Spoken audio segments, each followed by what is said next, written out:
Mount Tanigawa, otherwise known as Tanigawa Dake, is a prominent peak located on the border of the Niigata and Gunma prefectures in Japan. Standing at a height of 1,977 meters at its summit, Mount Tanigawa is notably one of the smallest peaks I've detailed on my channel. However, much like another of the smallest peaks I've covered on my channel, Mount Washington in the US state of New Hampshire, Mount Tanigawa is notorious for the extreme weather conditions that often occur on its slopes, as its geographical location also happens to be in the location where storm systems from both Asia and the Pacific frequently meet, resulting in the extreme weather conditions often encountered on its slopes.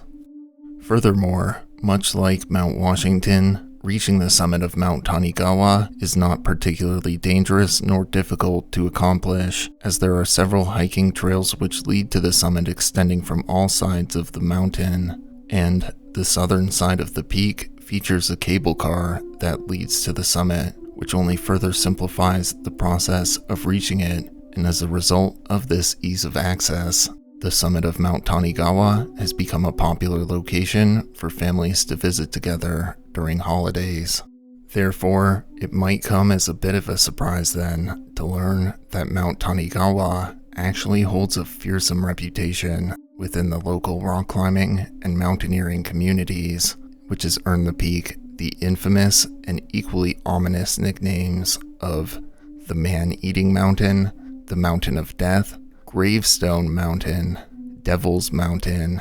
and the Mountain of Evil. While perhaps not as intimidating in its height or appearance as other peaks I've featured on the channel sharing similar nicknames, such as the infamous peaks Nanga Parbat and K2 in Pakistan, and even Aconcagua in Argentina, Mount Tanigawa is arguably more deserving of this nickname than any of the aforementioned peaks, as there have been 805 recorded deaths on Mount Tanigawa's slopes as of the time of making this video, which, for a point of reference, is more than every recorded death on Mount Everest, K2, Annapurna, Nanga Parbat, Makalu, and Dhaulagiri combined.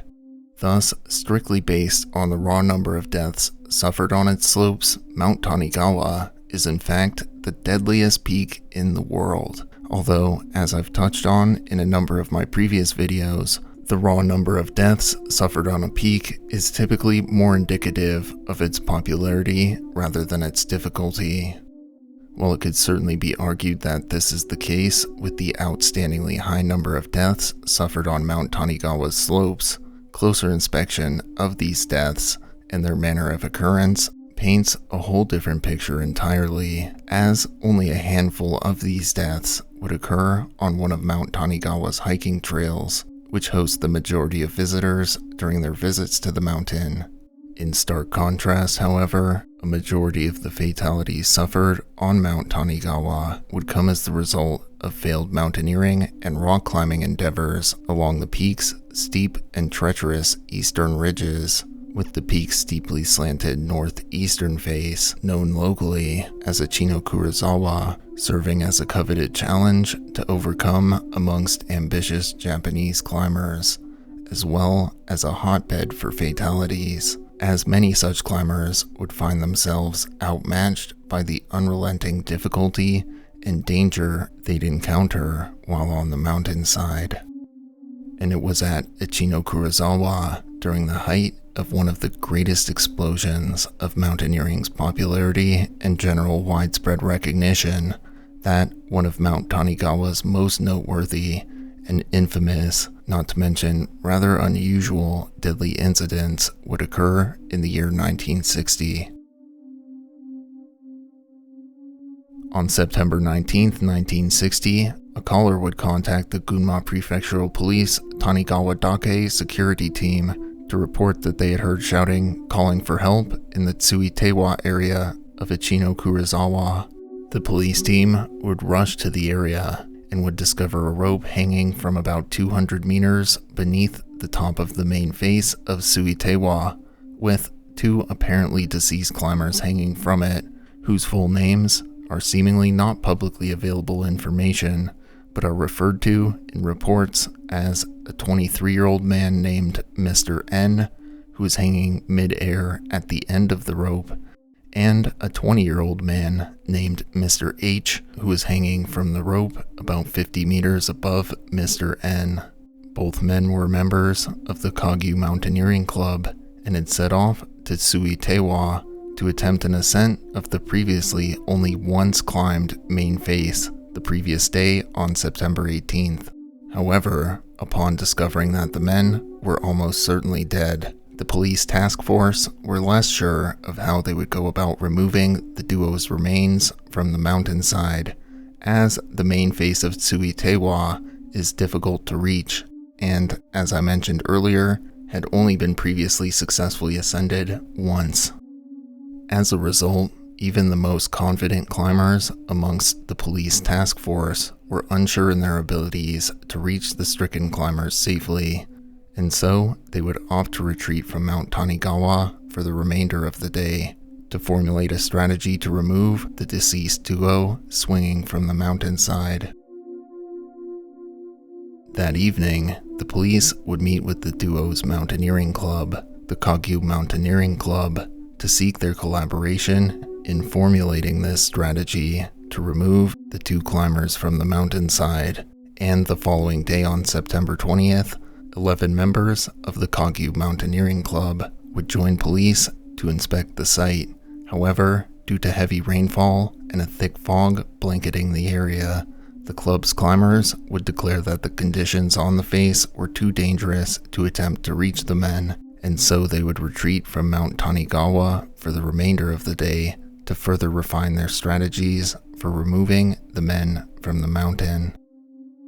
The following day, on September 21st, a team of 5 climbers would attempt to ascend to the men's location on the face, equipped with a long iron bar with the tip of the bar wrapped in a cloth soaked in oil. Due to the men's bodies hanging from the face in a particularly technically difficult section of it, this iron rod was brought along by the team with the purpose of being set alight to burn through the duo's ropes from a distance. However, upon coming close to reaching Mr. N's rope with the rod, reportedly within about 3 meters of Mr. N's body, the team would fumble the iron rod, which plummeted down the mountainside, shattering their morale in the process, and the team would defeatedly retreat from the mountainside for the remainder of the day.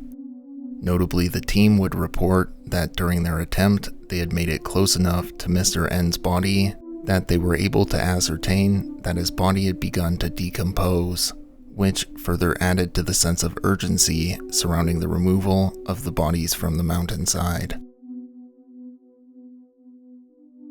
That evening, the police task force and members of the Kagyu Mountaineering Club would formulate a bold and entirely new strategy to remove the men's bodies from the mountainside. The following morning, on September 22nd, the police would announce that they had formed a task force consisting of sharpshooters from a sniper unit of the 1st Reconnaissance Company to assist in their efforts to cut the men's ropes, and it was announced that access to Mount Tanigawa would be closed off to the public the following evening on September 23rd, with the closure extending into the morning hours of September 24th, if necessary, due to safety concerns.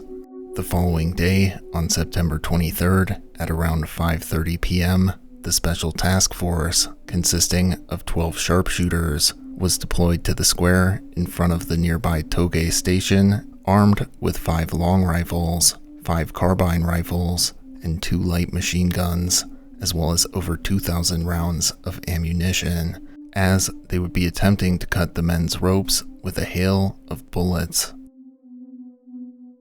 At around 3 a.m. the following morning, September 24th, the team would begin their attempt to cut the men free from the mountainside. However, they were unable to hit the ropes in the darkness from their initial firing position, and would opt to attempt to try and find a better firing position closer to the face, and they would subsequently locate a suitable location approximately 140 meters from the ropes. After being joined by an additional 3 sharpshooters at around 9:30 a.m., despite their advanced marksmanship abilities, the team would expend over 1,000 rounds of rifle and light machine gun ammunition over the course of the next few hours, yet found themselves unsuccessful in their efforts to cut the ropes. At around 12:51 p.m., the team would opt to focus their fire on a section of the rope which was caught on an overhanging section of rock, and thus was more stationary than most of the rope, and at around 1:30 p.m., the sharpshooters were finally able to cut the ropes with their gunfire, sending the climbers' remains tumbling down the face, where they were subsequently recovered by police. An autopsy of both Mr. N and Mr. H's remains would determine that they had most likely died of exposure during the afternoon or evening hours of September 18th, the date that the duo had set off on their climb. Thank you all for watching.